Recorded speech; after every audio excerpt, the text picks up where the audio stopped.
side. Yeah. Yeah. Okay. Before we get started, I just want to give you a quick readout of the meeting the President had with Senate Republicans. It was a good and constructive meeting. Lasted about 1 hour and 15 minutes. The President listened attentively to Republican senators and their what they had to say about deficit reduction and the need to do that. The President had very much the same message for Senate Republicans that he had for Senate Democrats yesterday, which is that we all need to work together to find common ground and to achieve a goal that we all share, which is serious deficit reduction. And he says that we all recognize what the problem is. We have to work together to solve it. He also made clear that both sides have to give a little, and that no one is going to get everything he or she wants. And that's a message, again, that he delivered to both Democrats yesterday and Republicans today.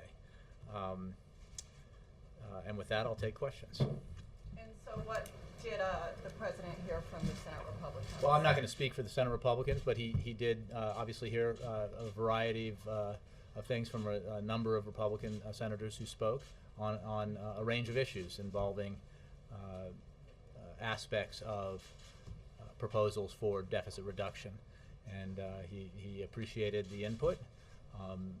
Obviously made some of the comments that I just stated to you.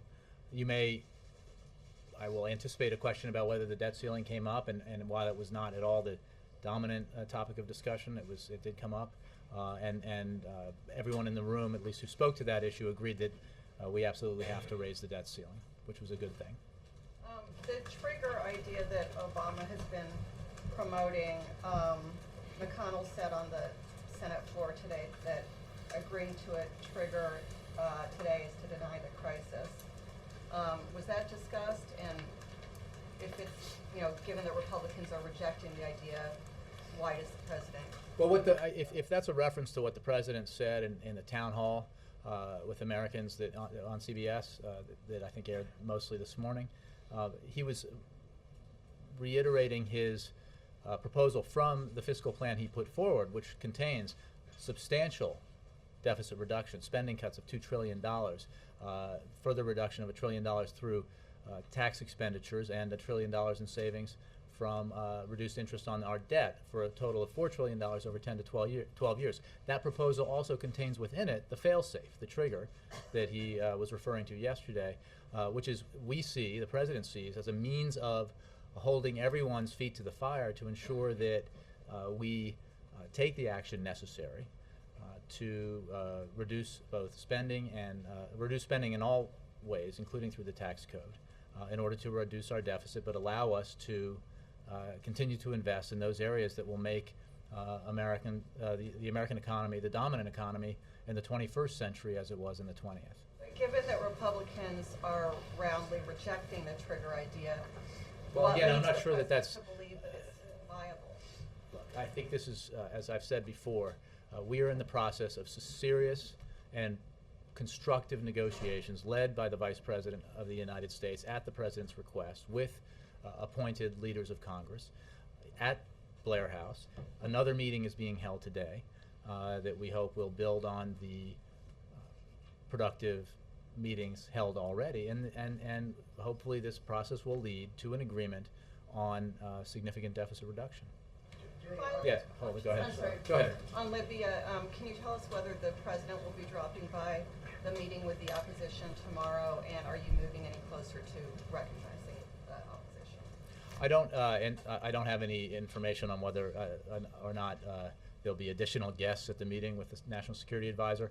I think we think that the Council serves as and has served as a credible and legitimate interlocutor for the Libyan people and for the opposition, and we obviously we appreciate the statements that the TNC has made with regards to renouncing violence and Al-Qaeda and embracing democratic reforms, but I think recognizing, if the question is recognizing the TNC as the official government of Libya, I think that's premature. Yes. Are you any closer to a budget deal as a result of today's talks? Well, I think anytime you can get Democrats and Republicans together, in this case, the Democratic president and Republican senators together to talk about this issue, that's a positive thing, because it takes, as the president has said and others have said, including Republicans, this is not the kind of thing you can do by ramming through one side's proposal. It won't happen, and progress needs to be made. Everybody recognizes the problem exists. There is broad consensus on a solution or a target for serious deficit reduction, $4 trillion. And so we need to come together, Democrats and Republicans, the White House, to find these kinds of this common ground that we need in order to produce a result the American people very much expect out of their elected leaders. Did they do any negotiating, or are they simply in the stage of just sort of describing? I don't think when you have positions? 50-odd people in a room, you're going to get a lot of negotiating done. I think this was an exchange of ideas. The president obviously gave his views on issues, but he also made sure to spend a large portion of the meeting listening to Republicans, because he wanted to hear what they had to say. And finally, what's driving the decision behind FBI Director Mueller? I think it is a testament to Director Mueller's remarkable service and commitment to this country that after a 10-year term, during one of the most difficult periods in this nation's history, and during the total reorientation of the FBI towards counterterrorism and the threats that emerged in the wake of 9/11, that he has been willing to serve for an additional 2 years. The president very much appreciates that and thinks that for continuity, it's a welcome development, and he looks forward to Congress, both House and Senate, approving this extension. Yes, Jay. The Libyan opposition is coming here tomorrow and will meet with the National Security Advisor, but not with President Obama. Is there a reason? I think I just answered this question with Eric. I mean, he's meeting with the National Security Advisor to the president. I don't know that others may or may not be part of that meeting, but I think it's an important meeting. It's first trip to Washington, first trip to the White House, in his capacity, at least as far as I know, and that's okay. The other question I have about the cybersecurity plan, is there a reason? She asked about that too. No. Is there a reason the cybersecurity plan does not impose a fine as opposed to the Lieberman-Collins Carper plan had a fine if a company their plan was deemed insufficient, their cybersecurity plan was deemed insufficient, and the administration's plan does not have a fine. It has like a shame mechanism where the administration can call out the company publicly. Is that because it will be easier to get through a Republican House, or are there political considerations, or what's the reasoning behind it? Let me step back and say that I think you all got the notice that for your cybersecurity reporting colleagues, there's will be a conference call at 1 o'clock moments from now. So I hope your colleagues are aware of that. And for details on this proposal, which we do believe will garner bipartisan support, because it's a very important issue. And the specifics in terms of how it differs from other legislation, there's a lot of legislation up there, so there are differences in details, obviously, with many other proposals.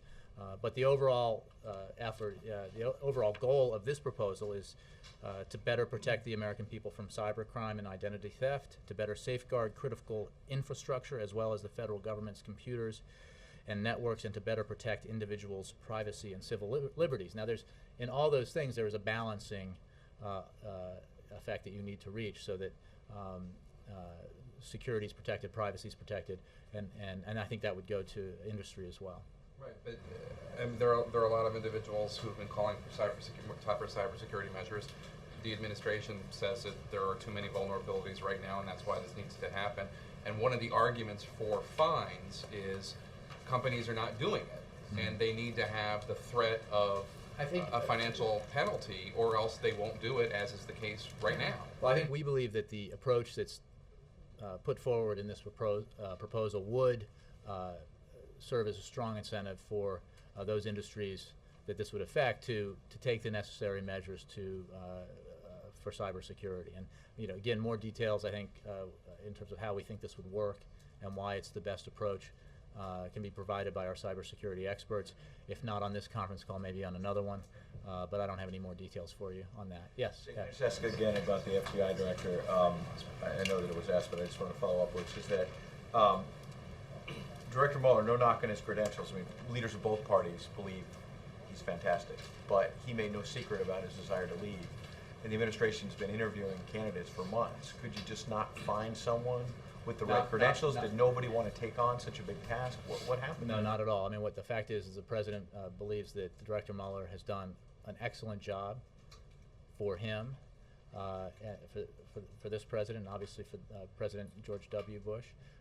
It's remarkable to think, to remember the fact that he started on, I believe, September 4th, 2001, a week before 9/11, and has served so effectively since that day.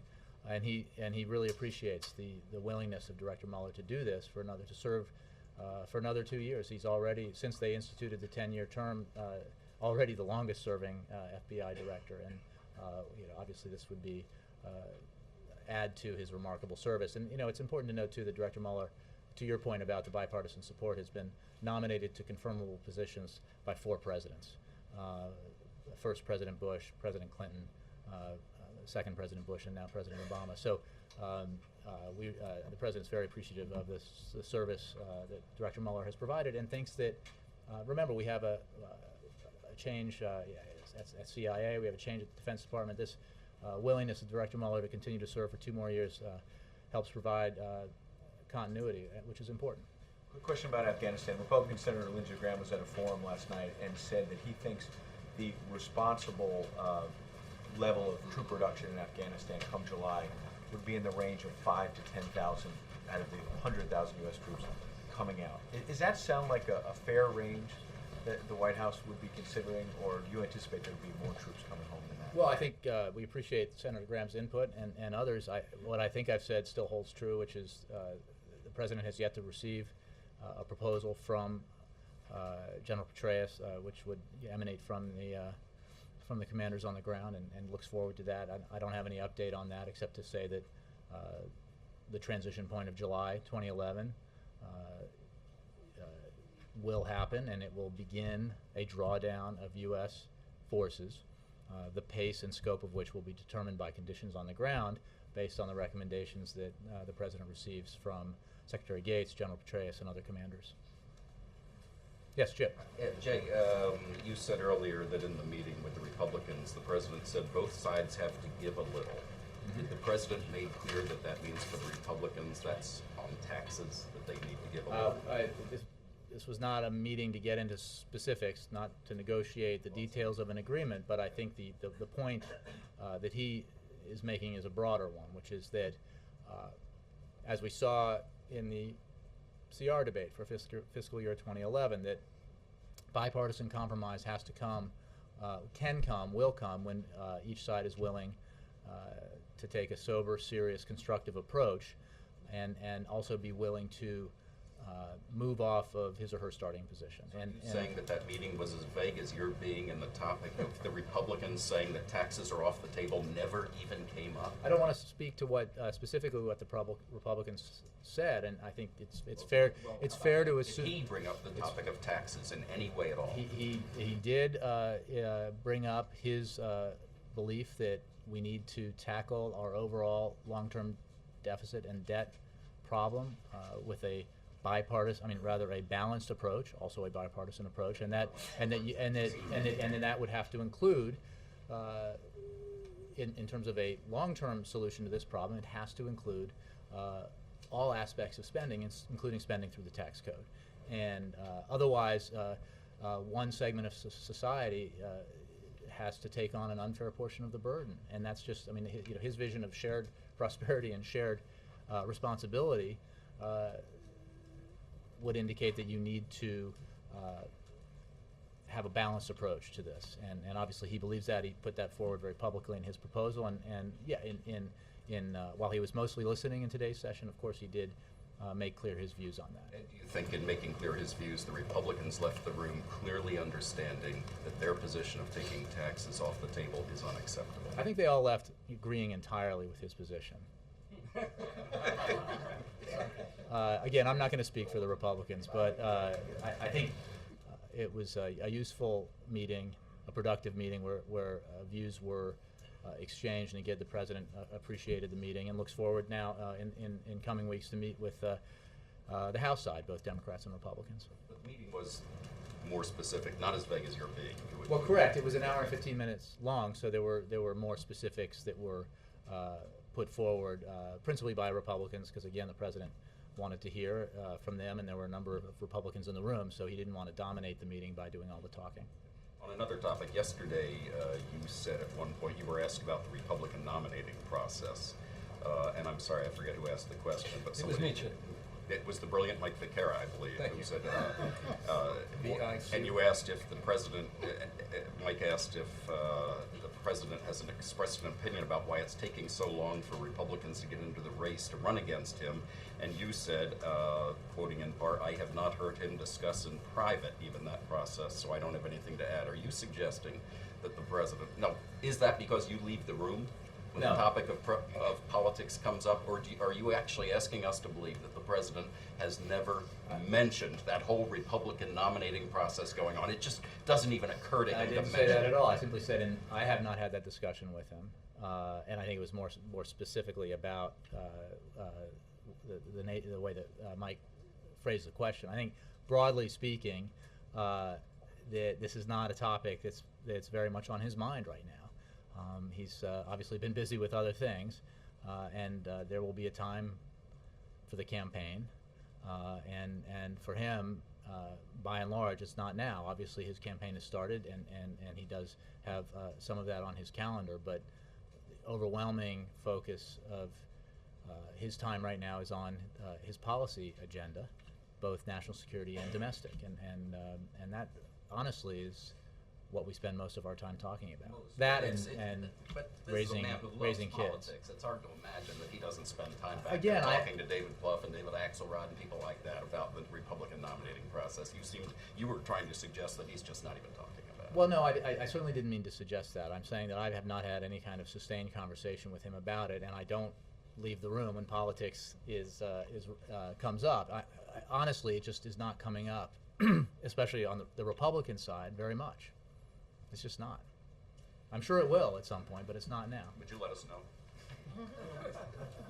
A couple more Democrats, Senator McCaskill, Congressman Connolly joined Independent Senator Joe Lieberman today in criticizing the draft order on procurement.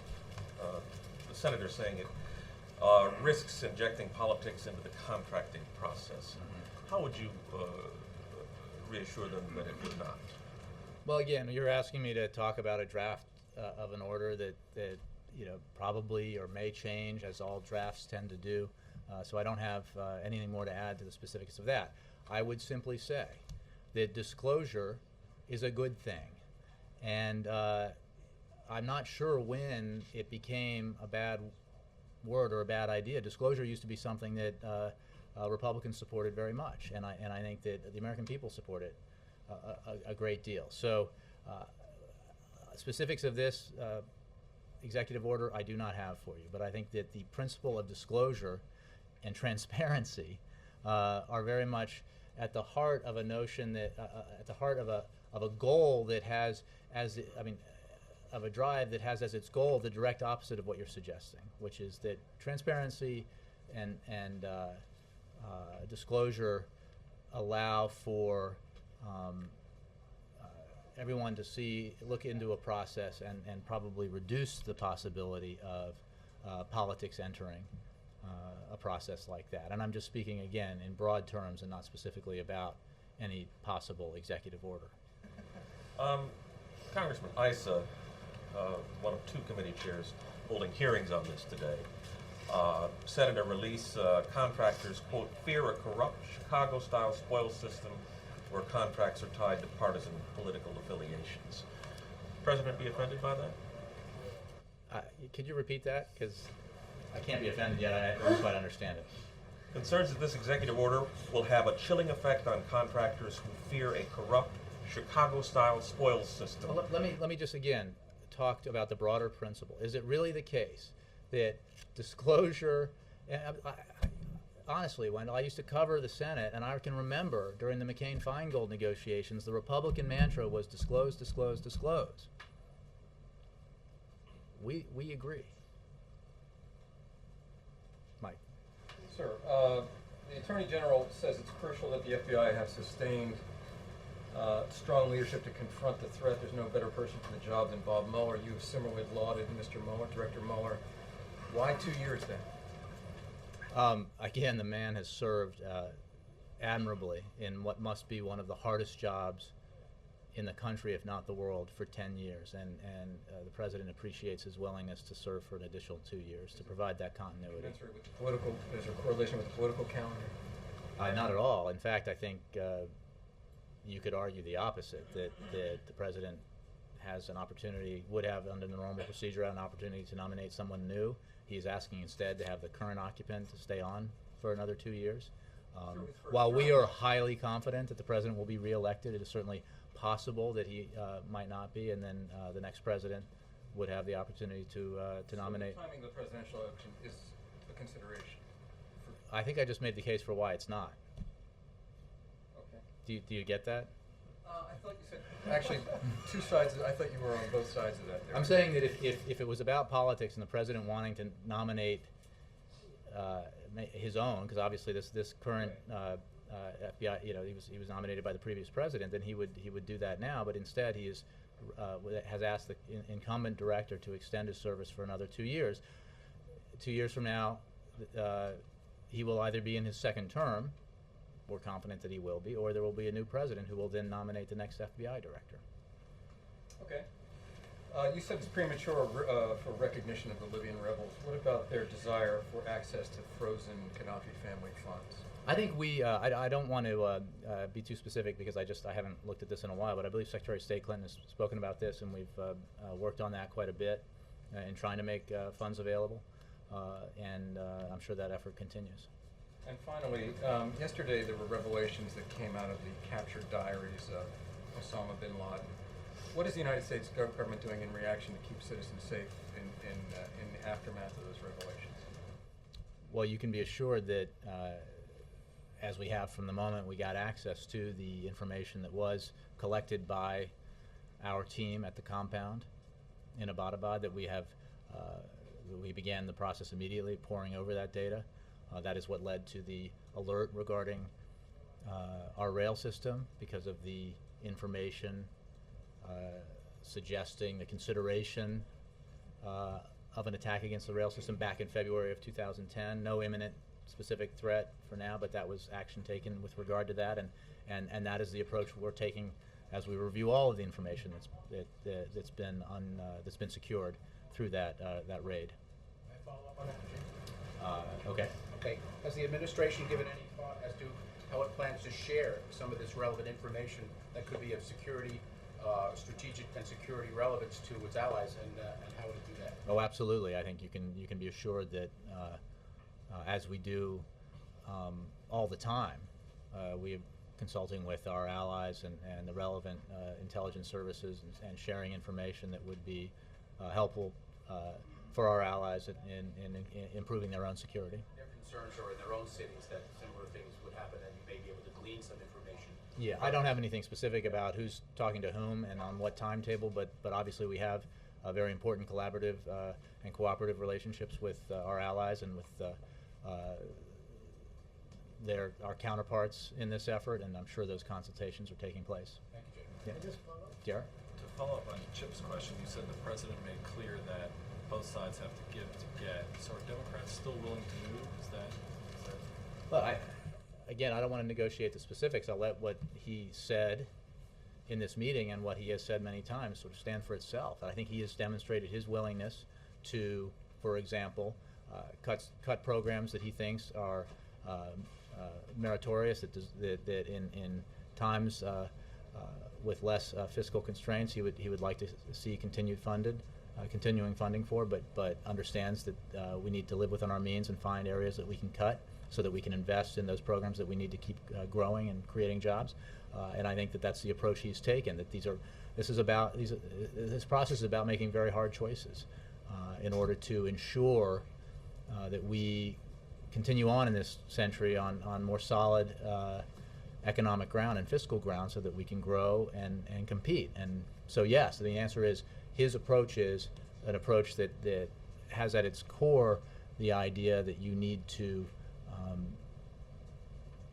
be open-minded about ideas, and while obviously sticking to your principles, and willing to compromise. And then several days ago, Senator Robert Menendez said that if we end, or excuse me, if the government ends the oil tax subsidies, it should be used to lower the deficit, not for renewable energy funds, as the president has suggested. Would the White House support that, or? Well, what I would say about that is this is a very good first step. We think that, as the president has made clear, that there is an imperative here to deal with our long-term energy security, and that $4 billion a year that go to oil companies in the form of subsidies should not go to the oil companies, but should be used for clean to invest in clean energy because of our long-term energy security needs. The fact is, in this time of very high prices at the gasoline pump, it's more evident than ever that we need to have a strategy for the long term to deal with our energy consumption. However, it is also true that reducing the deficit and debt is a very important priority, and the president obviously shares that goal. And certainly that would be a better use of the money than continuing to provide billions and billions of dollars of taxpayer subsidies to energy and oil companies that are making record profits as we speak. And I think some of executives were on the Hill today testifying from the oil companies, and I just would note that some executives of those oil companies in the past have made clear that they too believe that they do not need the subsidies that are provided in the billions of dollars from American taxpayers to their companies. So does that, just to make sure I understand, does that mean that the White House is beholden to use that money if it is ended? I understand this is conditional, but if the brakes are in it, that they have to be Our used position is for- that the best use of that money would be to invest in clean energy, because we need, as the president said, there are no short-term solutions to our dependence on foreign oil. There are no silver bullets here, but one of the things that has become abundantly clear as we go through these price shocks is that there's a mad rush to declare a 5-point plan to do something to bring down prices at the pump by politicians of both parties. Then the prices go down, usually not because of anything that any politician did, and people forget about the urgent need and the long-term need to do something to address our energy policy. And the president has a very long-term vision about where we need to go in terms of cutting our dependence on foreign oil, investing in clean energy, investing in renewables, and that's why he thinks it is an appropriate change from investing in subsidies for oil companies to investing in clean energy. Thank Yeah. I had a couple of questions on this Libya meeting, but also had a quick logistical thing on this FBI. Is the president going to mention this in this law enforcement event that he's going to have out here in a few I don't minutes? know that he is, Is actually. Mueller going to be there? He's been at I don't these believe kinds of so. things in the past. I don't have an answer. I don't think so. On Libya, is this more of a courtesy call, Jay, or will they talk about is Donilon ready to talk about some of the more dramatic things that this group has talked about in the past couple of days? They want weapons.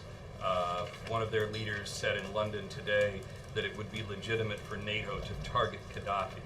Do you expect those kinds of hard issues to come up? Well, obviously, Mr. Donilon will listen and looks forward to listening to what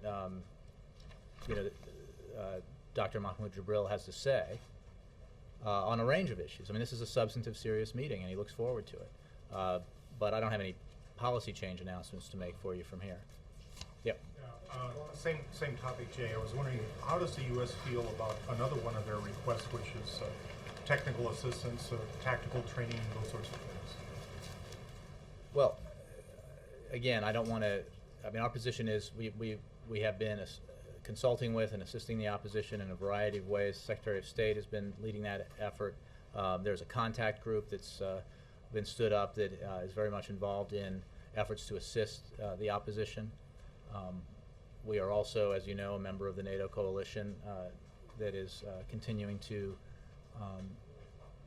perform its duties under UN Security Council Resolution 1973, and we have instituted the sanctions and other measures that we've talked about before in terms of putting pressure on the Gaddafi regime.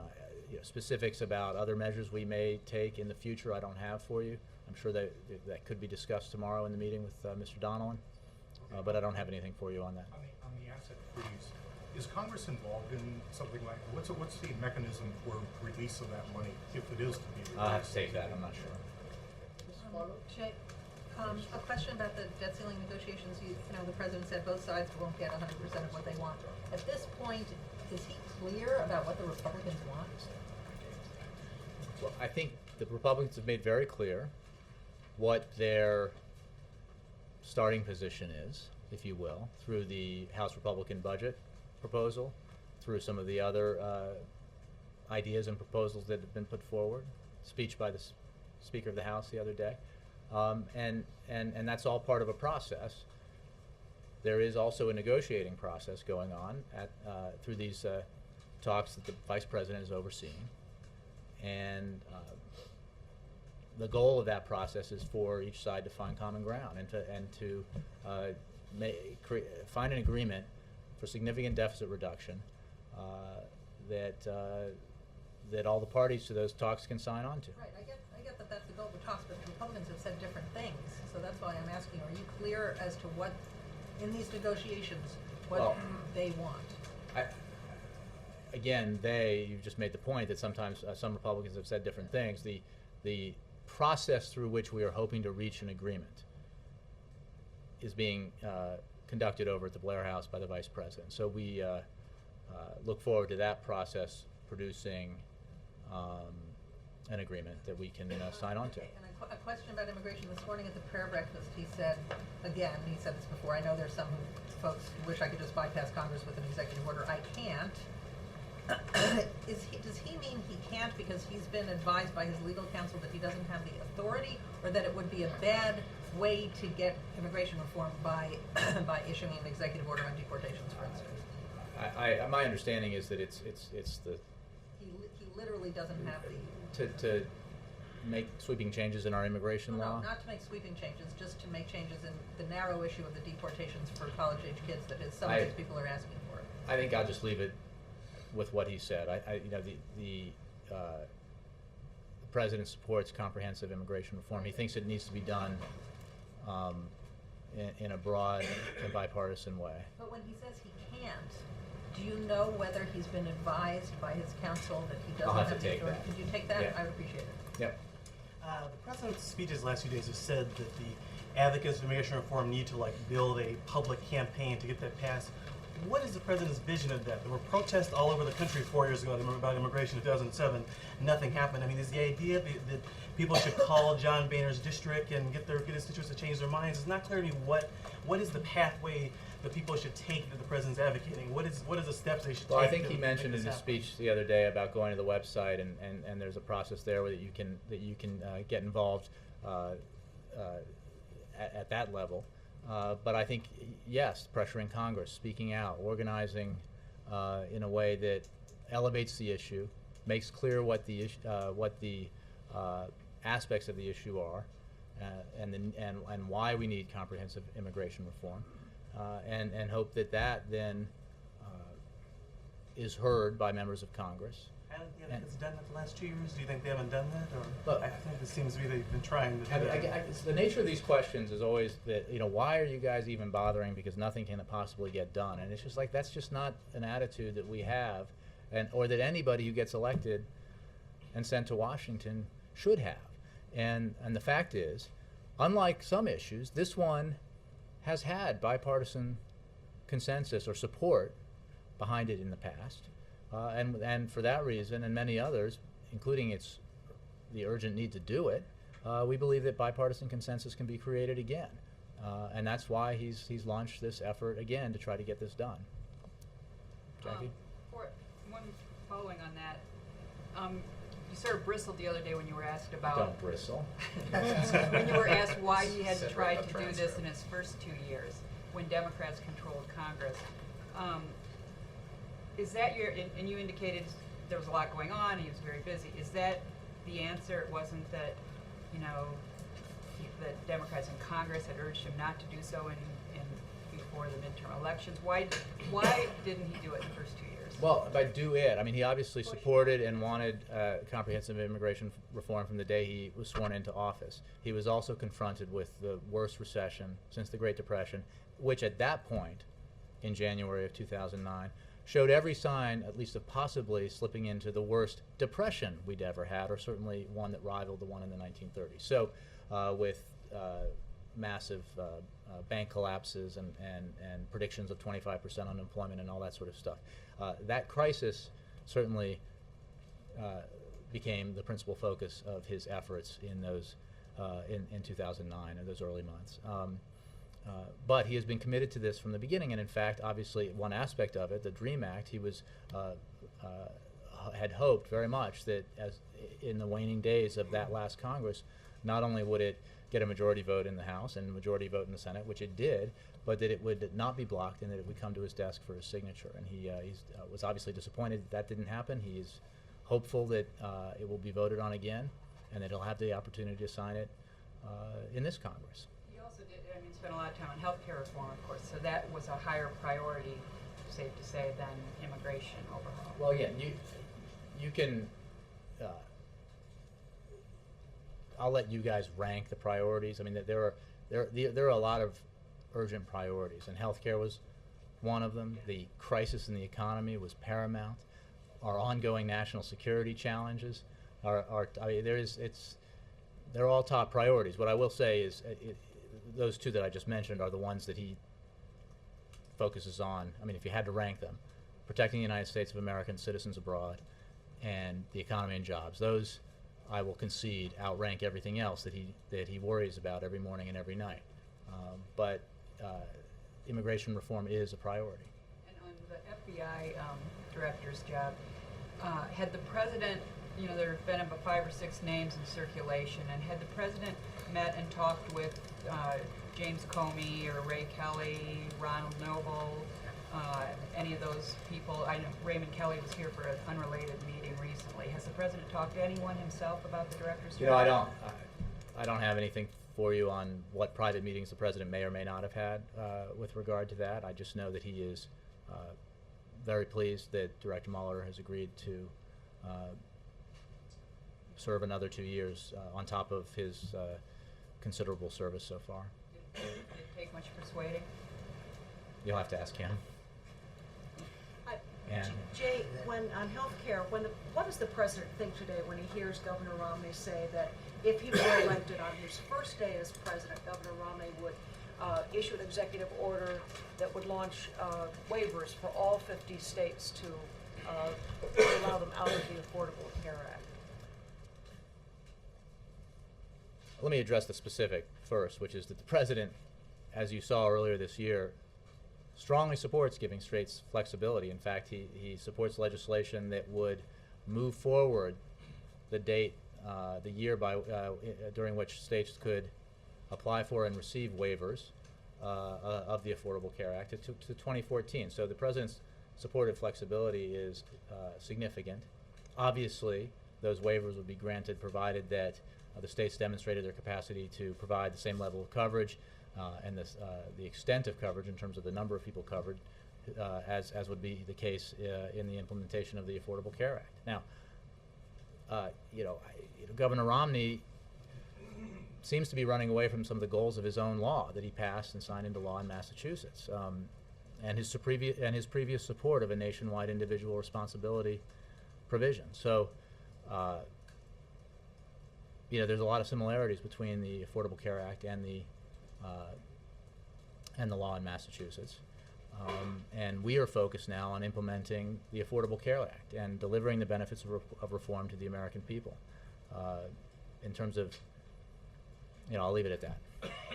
Does he agree with the DNC chair who said today that Governor Romney seems to be kind of twisting his head into a pretzel on this issue? I didn't hear that, so I don't have a comment. Yes, Bob. Two questions, thank you. One, when President spoke with the Prime Minister of India this week, did he brief as far as Osama bin Laden's death, and also 514 companies which President Dash in Mumbai are asking what is going between US and India as far as trade and economic relations are concerned to create jobs in this country? Well, I think the President has a robust trade agenda, as you know, because he believes that with the right approach, it creates high-paying, sustainable jobs in the United States and adds to our overall economic growth. I don't have anything specifically new for you on U.S.-Indian trade. And in terms of the content of the conversation, I don't have anything for you on that. Second, as far as the raid on Osama is concerned in Pakistan, I've been speaking with many Pakistanis in the area here. What they're telling me is that Pakistanis, majority of Pakistan salute President, the action he took. But second, what they are saying is that they were misled by their own government, so was misled the United States. What they're asking now, that President Obama should take action against General Kiani and General Musharraf, because they both knew at that time General Kiani was the ISI chief. Well, I think you're enunciating a position and not actually asking a question. So I think I've stated the importance of maintaining our cooperative relationship with Pakistan, precisely because it's in U.S. national security interests. Let me go. Yes, April. Jay, on the CDC meeting with the President today, this administration is touting 14 consecutive months of job growth in the private sector. And then you have African American leaders, to include Mary Frances Berry and Reverend Al Sharpton, who are saying who's getting those jobs, because data shows African Americans are not getting those jobs when the African American unemployment rate is right now 16.1% and the black teen unemployment rate is 44%. Mm-hmm. So who's getting those jobs? Well, look, I think that the unemployment remains unacceptably high for everyone. It is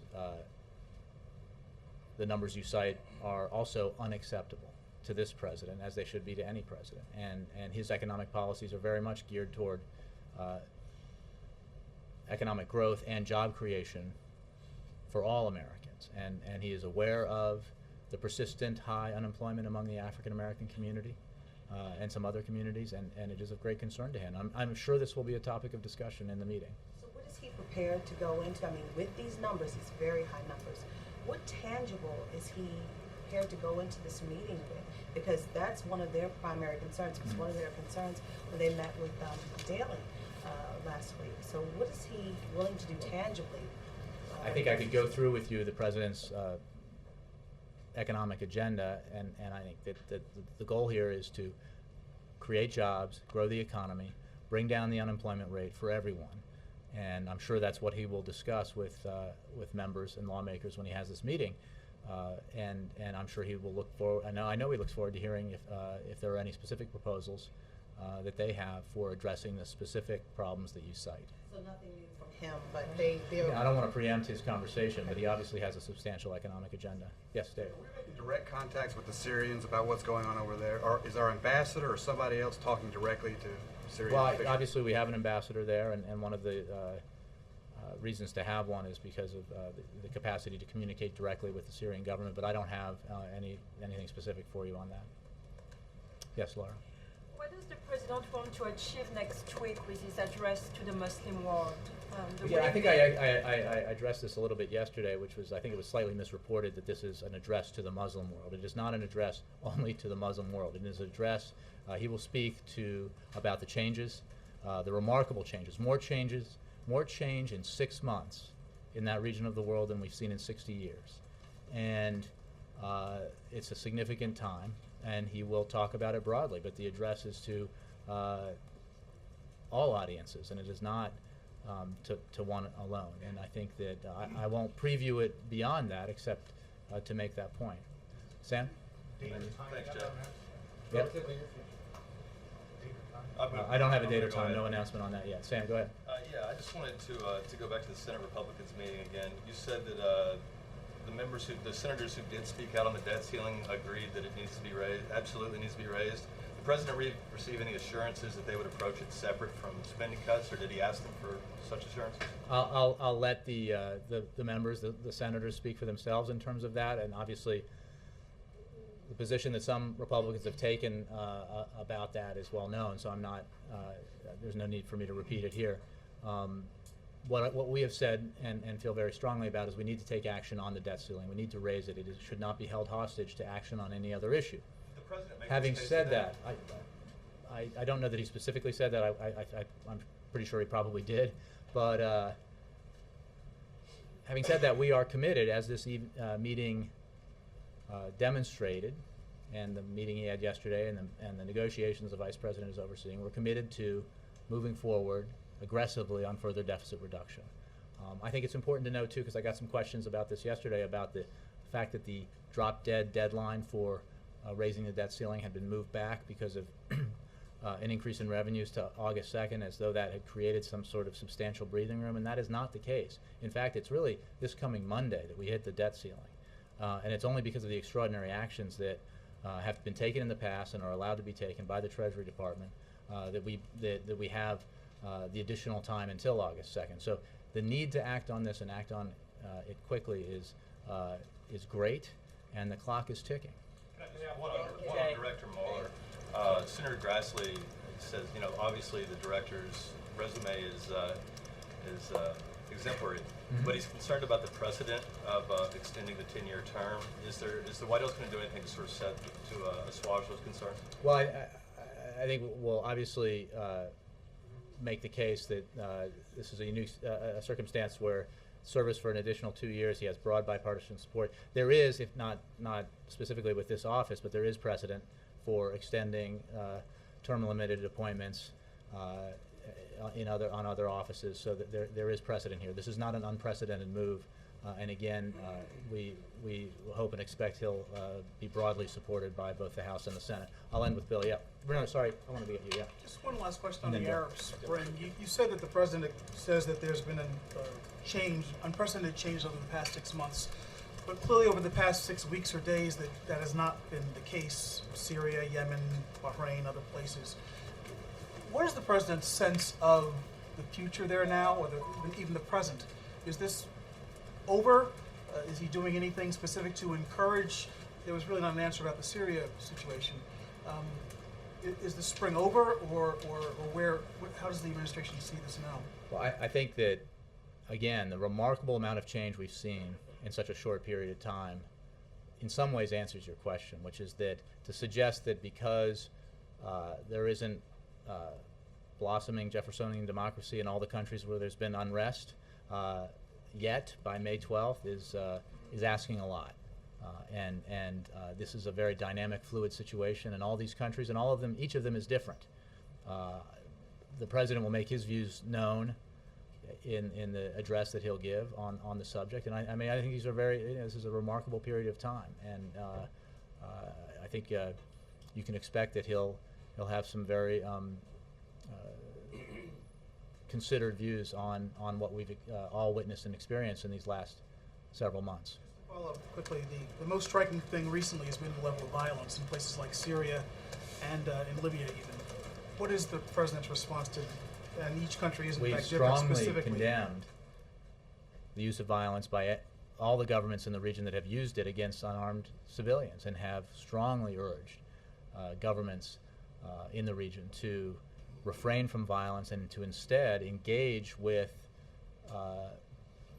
their citizens to move forward on a political reform process that answers the aspirations of their people, that responds to their demands for greater political participation and greater economic prosperity, and that from that they will find the stability that they claim they seek, because further repression will lead only to further and greater instability.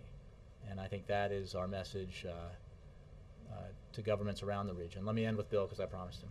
Jay, 8 members of Congress, 4 Republicans and 4 Democrats, have sent a letter to the president saying that in light of the very successful mission in Abbottabad a couple of weeks ago, that now's the time to radically change the focus in Afghanistan from nation building to depending on special ops. Has the president seen the letter? Does he agree with that? I don't know whether the president has seen the letter. I think we had a little bit of a discussion about this the other day. Mr. Tapper and I did. The president's policy is very clear.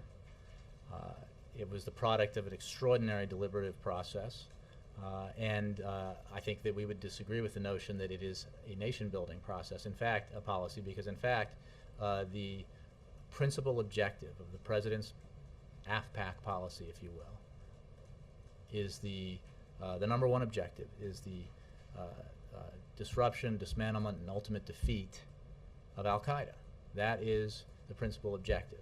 The secondary objective is to make sure that Afghanistan does not become a haven for terrorists again, as it was in the past.